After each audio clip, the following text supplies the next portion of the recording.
Shalom, everybody. Welcome to this week's journey through Torah. This week, again, still in the wilderness. You know, we go through life, we experience so many things, but then we start to understand it's not just about the destination.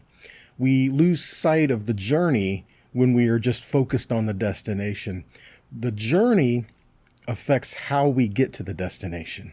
So while we look ahead to the goal, to the prize, we cannot forget that the journey is important too. You know, life in the wilderness, life in the journey, how we get from here to there is important as well. And we need to focus on Yahweh in the midst of life's circumstances and the things that happen. We need to make sure that we are surrendering to Him, submitting to Him, and honoring Him in the midst of the things that we come across in life. You know, when life gets difficult, what do we do with it, right? So we've got a few things to look at today. We're going to talk about one individual here, Korach, and we're going to take a look at what he had done within the midst of the assembly and compare that to how we should be working with each other as well.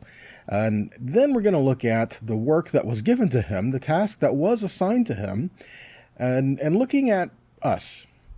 How do we relate and respond to the task that's been given to us? So we got a few things to look at, okay? And I don't want to jump into the point to reveal later, but I hope you stick with me in the midst of this study. And I hope it is encouraging to you, and I hope it challenges you as well. All right? So let's jump into this. Numbers chapter 6, verses 1 through 3. It says that Korach, the son of Itzar, the son of Kohath, the son of Levi, and Dathan and Aviram, the sons of Eliav, and On, the son of Pelet, the sons of Reuven, they took men. And they rose up before Moshe with a number of the people of Israel, 250 chiefs of the congregation, chosen from the assembly, well-known men. And they assembled themselves together against Moshe and against Aaron, and they said to them, "You have gone too far, for all in the congregation are holy, every one of them, and Yahweh is among them. So why then do you exalt yourselves above the assembly of Yahweh?" Now, there's a lot to be said in here, okay? They're making accusations against Moshe and Aaron, and are they factual? Are they true? Or are they trying to reason in their own thoughts and ideas behind the reasons why certain decisions were made? You know, ultimately what this comes to is this. When they were in the wilderness, they were following Yahweh, but they were doing so under Moshe's leadership. Okay, so when the people were grumbling and complaining and doing all these things against Moshe, they were really complaining against Yahweh because Yahweh was the one who really led them there, right? And they all saw it. You know, even Korah says, you know, we all hear from God kind of thing, right? Which they did.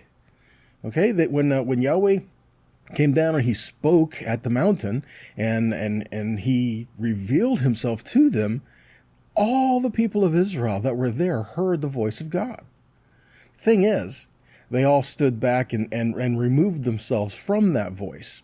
And they said, "Moses, you go find out what God says, and then you tell us, and that way we can do it."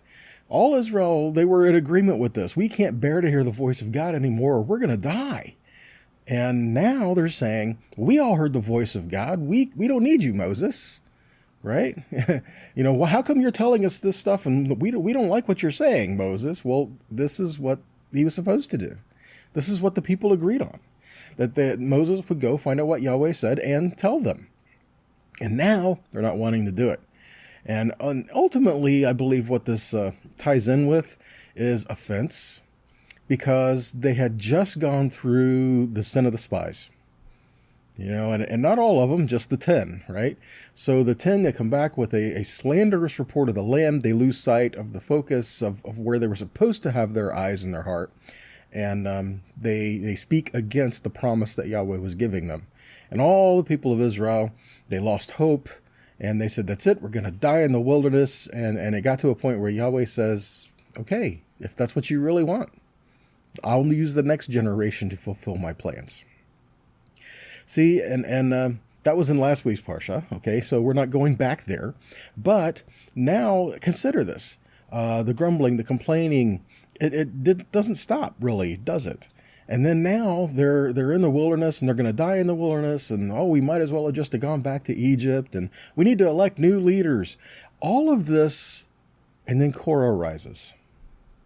See, I believe it was this offensive spirit. Everyone was offended, and so that allowed Korah to go and raise up these leaders among Israel. These weren't just average guys. These were leaders among Israel that he got to join with him to go speak and confront Moshe and Aaron. And understand, they were in error in what they were doing. And, they could have talked to Moses in a different way, and they would have not had the same outcome, right? But what we learn is that in Israel, in our communities, within a people of Yahweh, within the kingdom of Yahweh, we all have a place. We all have a role. We all have a part to play. None of us are insignificant. We all have something to do. Problems come in, though, is when we want what somebody else is given to do. Or, well, I want to do this, and maybe we're not ready for that. Maybe we can be trained for that, but we're not ready for it now. See, so we have to understand Yahweh has put people in our lives to help us. And we have to learn to submit to Yahweh, yes, but we have to learn to submit to one another. I mean, Scripture tells us to do that too, right? We can all learn from each other. None of us are more important than anyone else. None of us are less important than anyone else. We all have a part to play, all right? So within the community as a whole, it functions better when we as individuals are in our places and we know what to do. We have to realize, first off, that we are part of a whole, and it's not just me and God against the world, right?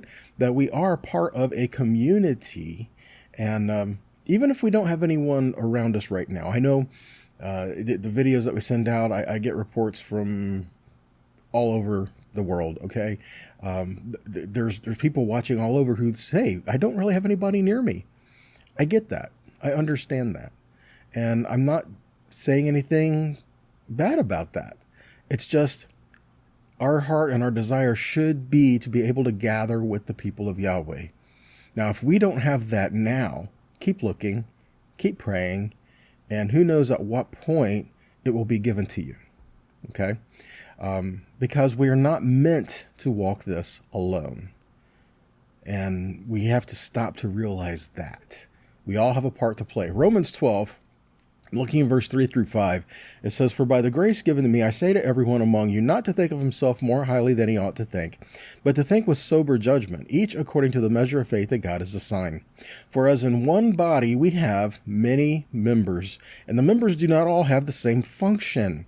So we, though many, are one body in Messiah, and individually members of one another. It's saying that because we belong to Messiah, we are in each other's lives. And maybe we've never met, maybe we've never seen each other yet. It doesn't change the fact that we're still part of a people that are called apart and set apart to Yahweh. Let's learn to live that way, so that when we do meet each other, it's a joyous time. It's a time when we can come together in unity of heart, unity of mind, unity of purpose to serve Yahweh together. It'll be a joyous occasion when we come together, not grievous, and not saying, well, I wonder what this guy's up to, kind of thing. No, we need to learn to just have fellowship with one another because we have fellowship with Yahweh. All right. 1 Corinthians 12:25 says that there may be no division in the body, but that the members may have the same care for one another. If one member suffers, all suffer together. If one member is honored, all rejoice together. Now you are the body of Messiah and individually members of it. Didn't we just read this in Romans? Yes, we did. Because it's a problem for the ages, right? We want what we want, and we don't really take into regard what Yahweh wants when it comes to how we're living our life. Are we truly surrendered to Him? Yes.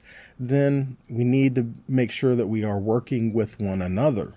No one person can do it all. I don't care what it is. Not one person can do everything. The problems come in, though, is when we come into a place, well, I want to do stuff, but they won't let me, right? And sometimes that is the case, all right? And there's nothing I'm going to say here that's going to be an absolute in every single situation and scenario, okay? But sometimes, yeah, that's the case. But other times, maybe we're not ready for the things that we want. We need to be trained for it. Maybe we're not mature enough. Maybe we don't know the things we need to know. Maybe there's just some time that needs to happen and be involved. Maybe because we're not trying to work with one another, we're trying to work above people. That's a problem too, right? I heard it said this way, I want to serve God, but only in an advisory role. If we feel that we can only come in to be a part of something, only if we can lead it, that's a problem. Okay? We need to be able to come in and join with the people of Yahweh where they're at and where we're at, and learn to work together in that. All right. When we don't do our part, we all suffer. We all suffer. So how do you view what Yahweh has given to you? Much like Korach. Korach was dissatisfied with what was given to him, and a lot was given to him. We'll cover that in a second. He had a huge task, right? He wanted something that was not his to have. He wanted Aaron's job. Now here's the thing. They were both Levites. Okay. So, he was a son of Levi, right? Go through the lineage like we just did at the beginning when we started. He was a descendant of Levi, as was Aaron. So that wasn't the issue. The issue was, no, it wasn't his place, because he was given a different task, and Aaron was given his task that nobody else could do. It was given to Aaron and his sons, right? So we all have roles within Israel, and I'm going to use this as an example. King Uzziah tried to offer incense, and he was struck with leprosy. Look at 2 Chronicles 26, 16 to 21. It says, when he was strong, he grew proud to his destruction, for he was unfaithful to Yahweh his God, and entered the temple of Yahweh to burn incense on the altar of incense. But Azariah the priest went in after him with 80 priests of Yahweh who were men of valor. And they withstood King Uzziah and said to him, it is not for you, Uzziah, to burn incense to Yahweh, but for the priests, the sons of Aaron, who are consecrated to burn incense. Go out of the sanctuary, for you have done wrong, and it will bring you no honor from Yahweh. Wow. Verse 19. Then Uzziah was angry, and now he had a censer in his hand to burn incense. And when he became angry with the priests, leprosy broke out on his forehead in the presence of the priests in the house of Yahweh by the altar of incense. And Azariah the chief priest and all the priests looked at him, and behold, he was leprous in his forehead. And they rushed him out quickly, and he himself hurried to go out, because Yahweh had struck him. And King Uzziah was a leper till the day of his death, and being a leper lived in a separate house, for he was excluded from the house of Yahweh. And Jotham his son was over the king's household, governing the people of the land. So again, the king tried to go in. The king, a ruler, right, tried to go in and offer incense, and that was not his place to do so. It was only Aaron and his sons who were able and allowed to do this, right? Think of Nadav and Abihu when they tried to offer strange fire coming towards the incense altar, right? And what happened to them? They were fire came out from before the Lord and consumed them. So here he didn't even get that far. He was just angry with the priest because they wouldn't let him offer the incense. And that's what I'm getting at. We all have our roles and our parts to play, and when we try to take over somebody else's role, well, I like that role, I want to do that role. Maybe it's not ours. Maybe that's their place. Now, we can help them in that, but maybe it's not our place to actually have that role. So we need to learn what Yahweh desires and what he wants. So the dispute of Korah with his followers, at time reads this way. Each faction in the rebellion had its own agenda. They were united only in their opposition to Moses and Aaron. Like many demagogues, they defined themselves by what they were against, not a vision of what they stood for. That's huge. So many people today are defining themselves by what they are against, and we're not saying what we are for. The problem with that is we're constantly looking at the things that we're against and not having our focus centered on Yahweh and his word. And we say we're standing up for Yahweh and his word, but then all of our talk, all of our actions, and all the things that we put out there are all about the things we're against. We need to focus on what we are for. Yahweh, his kingdom, his life, learning to walk in his ways, right? Life in the wilderness, right? Learning to gather with one another at the mountain to go into the promise, to hear the heart and the voice of Yahweh. These are things we need to look at and consider this as well. The 250 men that stood with Korah to oppose them. I'm not going to get into this part of this really today, the actual part where it says, so all of you think you can bring incense, then go get your censers and come back here and we'll see who God receives, right? Well, you know what happens. I mean, this is after Nadav and Avihu. You know what's going to go on. I don't think anybody was exempt. They say, oh, no, that's not going to happen. What I believe is that each person thought they were going to be the last one standing. That in their eyes, Yahweh was going to legitimize them and everybody else was going to go away. See, again, we're talking pride. We're talking, this is the heart. They were all standing against Moses and Aaron because it served them at this time. But when it came down to it, they really weren't banding together in one, in unity of heart, mind, and purpose for Yahweh. They were just, this serves my purpose right now, so I'm going to join with others to help me serve in this purpose right now, and at the right time, then we can break off and work with each other. You know, the idea, you know, the enemy of my enemy is my friend. I don't like that, and it's not really true either, because so you guys join together, you get rid of your enemy, and now, what do? Now you're back at each other. See, now you're the one who you joined with is now back to being your enemy because you got rid of this other guy. See, and that's not unity. That's not what the Father has called us to. So here, all the people that came against Moses and Aaron, they were like, nope, this serves my purpose. I'm going to jump in here and do this, right? So let's look at a few more things. Jude 1:10-12. But these speak evil of those things which they know not. But what they know naturally, as brute beasts in those things, they corrupt themselves. Woe to them! For they have gone in the way of Cain, and ran greedily after the error of Balaam for reward, and perished in the gainsaying of Korah. Verse 12. These are spots in your feasts of charity, when they feast with you, feeding themselves without fear. Clouds they are without water, carried about of winds, trees whose fruit withers, without fruit, twice dead, plucked up by the roots. Again, these are things we're looking at. Clouds without water, being driven around by all the winds. Winds are also like spirit. The word for wind, spirit, is Ruach. So, in other words, being tossed around by every spirit that's out there to deceive, and they're just buying into it, and bringing division within the body. That should be something as well. We can disagree with one another without bringing division into the body. There is a difference, and it really depends on how it's done and why. The motive behind it is important as well. So what happens here? Well, first off, we read that in 16:1 it starts, Vayekach Korach, and that's from the word lakach, which means to take or to carry away or to take away. So it says Korah took men.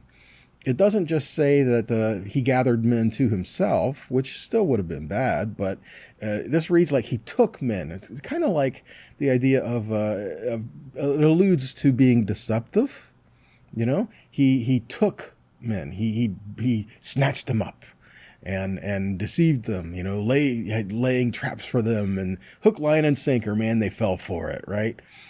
He's getting up ways to cause division within the assembly and to be divisive. And man, Proverbs, what does it say? Proverbs 6.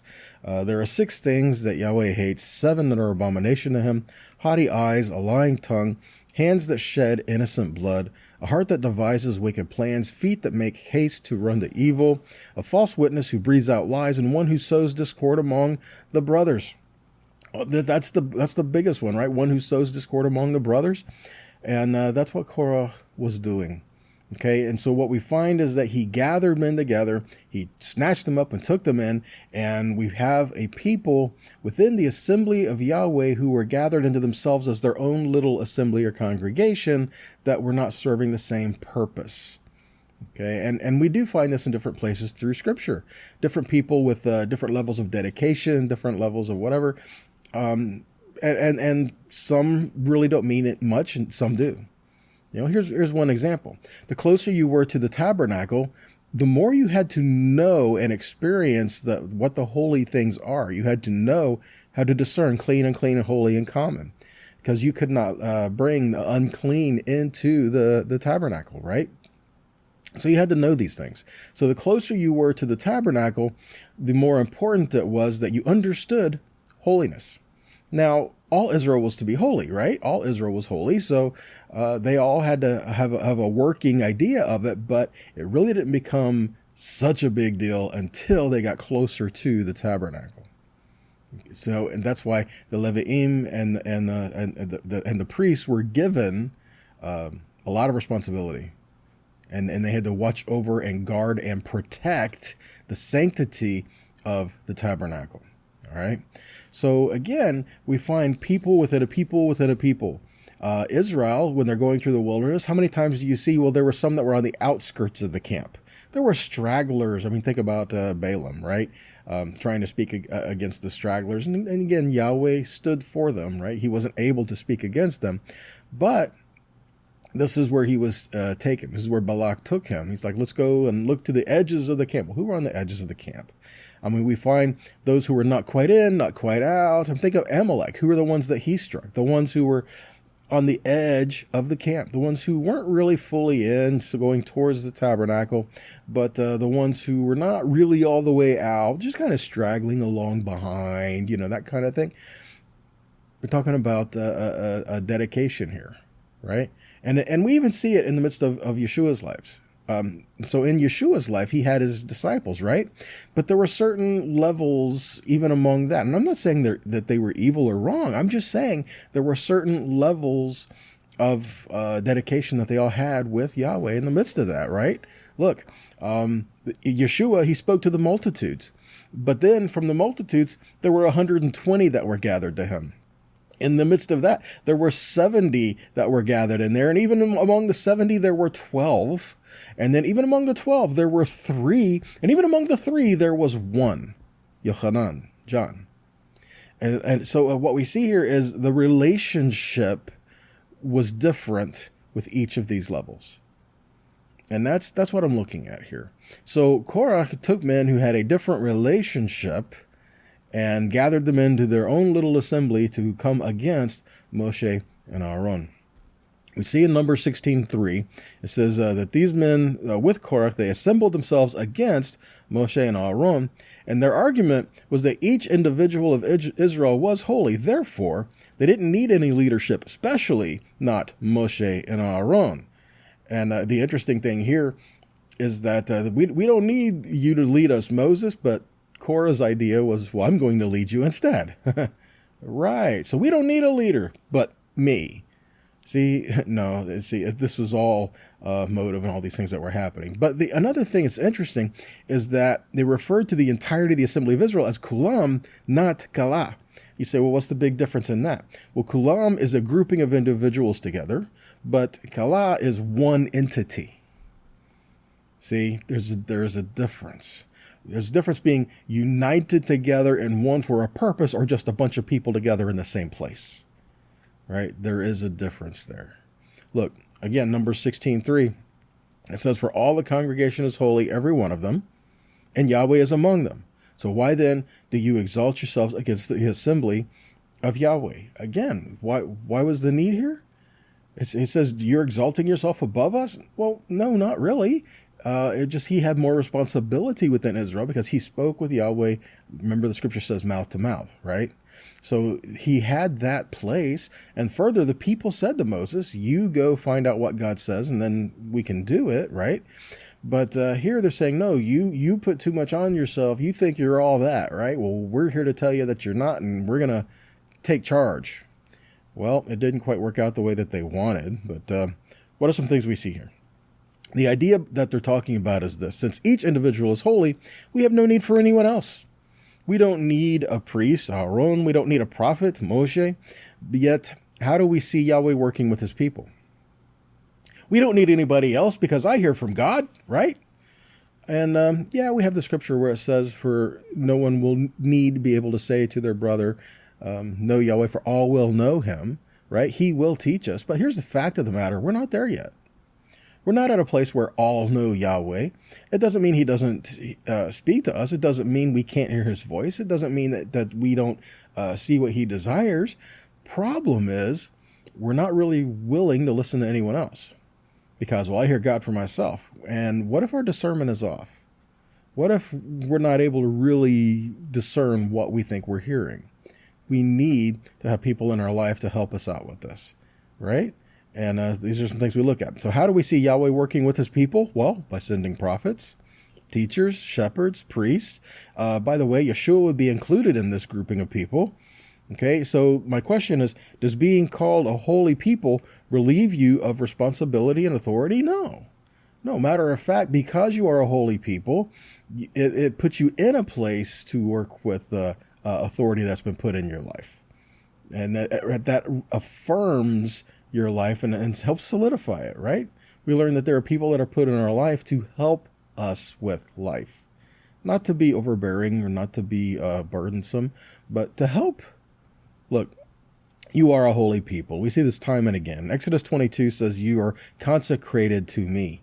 And Numbers 15:30 says that you may remember and do all my commandments and be holy to your God. Deuteronomy 7:6 says you are a people holy to Yahweh your God. And Yahweh your God has chosen you to be a people for his treasured possession out of all the people on the face of the earth. So you are a holy people. You are a part of a holy people. So as a person that is holy and that is set aside as such, be careful that you don't try to cut yourself off from the grouping of a holy people. See that? As someone who is called by his name, you're not the only one. And we have to be able to work together in the midst of that. Deuteronomy 12:8 says, you shall not do according to all that we are doing here today, everyone doing whatever is right in his own eyes. Proverbs 12:15 says, the way of a fool is right in his own eyes, but the wise man listens to advice. Proverbs 21:2 says that every way of man is right in his own eyes, but Yahweh weighs the heart. See, we need to be able to have this. So be careful which grouping of people we put ourselves with, right? What happened here? Well, when things were happening with Korach and those who followed him, there was instruction given to them to disassociate from this people. But it's interesting how it reads. Numbers 16, verses 21 and 24 says, separate yourselves from among this congregation that I may consume them in a moment. And then verse 24, say to the congregation, get away from the dwelling of Korach, Dathan, and Aviram. So again, he says, say to get away from this congregation, not like the congregation as a whole, but this assembly of Korach and his followers, right? And he says, tell the congregation, the assembly of Yahweh, to get away from these men. And so again, the reason why we're grouping together and what we're grouping for is important. So make sure that we are grouping together in righteousness and for the right things as well. That we're not joining ourselves to someone who just speaks really well. You know, someone who just has a very charismatic personality, or it could just be someone who is just very gifted, or someone who, wow, this guy can really speak. I really admire him. Be careful that these are not the reasons why we're joining ourselves to people. Okay, has Yahweh given them to do what they are doing? You know, we would say, have they been anointed to do that, so to speak? You know, like the priesthood was anointed to be priest. So has people been recognized to be in the positions that they're in, right? Look, 1 Corinthians 15:33 says, do not be deceived. Bad company ruins good morals. Proverbs 22:24 says, don't associate with an angry man. Make no hot-tempered man your companion. If you do, you may learn his ways and find yourself caught in a trap. Proverbs 29:22 says, angry people stir up strife and hot-tempered people commit many crimes. Are you starting to see something here? Be careful who you join yourselves to and associate with, because it will affect your life and end up affecting the lives of people around you too, right? Hebrews 12, verse 14 says, strive for peace with everyone and holiness, without which no one will see the Lord. See to it that no one fails to obtain the grace of God, that no root of bitterness springs up and causes trouble, and by it many become defiled. See to it that you don't miss out because there's bitterness growing in our heart, right? Make sure that when we are approaching what Yahweh has given us, that we're doing so with a thankful heart, knowing when I'm doing this, maybe Yahweh is training me up for something else. What we've learned is that Yahweh is asking you to do something now to prepare you for something he has for you later. Consider this. When the time came for them to build the tabernacle, he said, you're going to need this much silver, this much gold, these gems, these stones, all of these, right? Well, where did it come from? Where did they get it? Well, see, when Yahweh says, so you're coming out of Egypt, ask your neighbor for stuff, right? What are they going to need it for? They're going in the wilderness. God's going to take care of them. What do they need the stuff for? Here's one example, right? So if they were obedient then they'll have what they need now to do what Yahweh is asking. So he will equip you for what he has in store for you, but you've got to be obedient as well in that. All right. So the point I'm getting here at is serve where Yahweh has planted you, where Yahweh has established you, where he has brought you to. Serve where he has planted you, and that will cause you to grow. Okay. Look, Korach, it says that he was the son of Itzar, the son of Kohath, the son of Levi. Numbers 4:4 says, this is the service of the sons of Kohath in the tent of meeting, the most holy things. The Kohathites were the ones who carried the most holy things. That is a huge honor. They were to carry the holy things, but, Korah, for whatever reason, well, I don't want to carry stuff. I don't want to be a grunt, right? I don't want to do that. I want to tell people what to do. I like the smell of the incense. I want to smell like incense. For whatever reason, okay? He was saying, I don't want to do what I was given to do. I want to do what he was given to do. And further, it's not just that I want to do that, but I don't want him to do it because I want to do it. See, we're despising not only where we're at, but we're despising where Yahweh has put and blessed someone else. And be careful with that. Okay, you don't want to go there. What about Adam? Right? Let's go back. In Genesis 2:15, Yahweh God took the man and he put him in the Garden of Eden to work it and keep it. It says to work it and keep it. It's la'avda, and that means the work. Avad is to work. Oved, right? It means servant, but this is also the idea of worship. This is also the idea of worship. There are certain aspects of the avodah, like the Yom Kippur service, and certain aspects of the tabernacle where worship was work, right? So this is worship. And the other one is ul shamra, which is shamar, which is to keep, to guard, to protect. So shamar, to worship, to serve, to work, and keep, and protect. And this is what Adam was told to do. And this is priestly language, because the Levi'im and the Kohanim were given these instructions as well in regards to the tabernacle. They were given the same things to do. Psalm 1:1-3 says, blessed is the man who walks not in the way of the counsel of the wicked, nor stands in the way of sinners, nor sits in the seat of scoffers. But his delight is in the law of Yahweh, and on his law he meditates day and night. And he is like a tree planted by streams of water that yields its fruit in its season, and its leaf does not wither. And all he does, he prospers, because he is planted by streams of living water, and he is growing where Yahweh has planted him. It's not like he's planted, well, I don't like where this stream is getting me, and he uproots itself and goes somewhere else. No, he's growing there, because this is where Yahweh has put him and established him, and he's going to produce fruit there. Okay, Colossians 3:14-17 says, and above all things, put on love, which binds everything together in perfect harmony. And let the peace of Messiah rule in your hearts, to which indeed you were called in one body, and be thankful. So let the word of Messiah dwell in you richly, teaching and admonishing one another in all wisdom, singing psalms and hymns and spiritual songs with thankfulness in your hearts to God. And whatever you do in word or deed, do everything in the name of the Lord Yeshua, giving thanks to God the Father through him. Whatever we're doing, do for the kingdom, do for his honor, do for his glory. Whatever we're doing, make sure it's done in a place of unity of heart. Make sure that's done in a place that brings honor to Yahweh and helps build up one another. Sometimes that brings correction. Sometimes it's just lifting each other up. Whatever it may be, make sure we're doing it in a way that is intended to build up one another, build up the kingdom, build up what Yahweh has given us to. 1 Corinthians 15:58 says, "Therefore, my beloved brothers, be steadfast, immovable, always abounding in the work of the Lord, knowing that in the Lord your labor is not in vain." Whatever you are doing, whatever He has called you to, do it. It's not insignificant.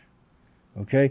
Some of us say, well, this is what I'm doing, but I feel like I'm not really doing much. Well, do it. Do it wholeheartedly. Who knows what's going to come next, right? So just do what the Father has given you to do, put right in front of you, do it with all your heart, and just see where it grows, because there's fruit. Okay?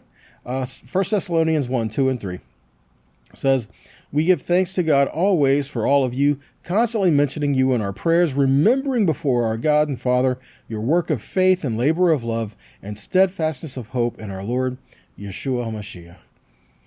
Whatever you're doing, do it for Him, and it will be a blessing to His heart, but it'll end up being a blessing to His people too.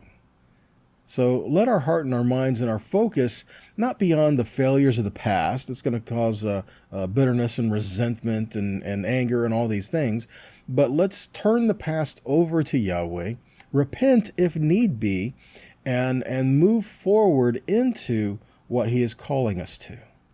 Move forward into where we're at. And when we're all doing what we're supposed to do, the body will work together beautifully and function flawlessly.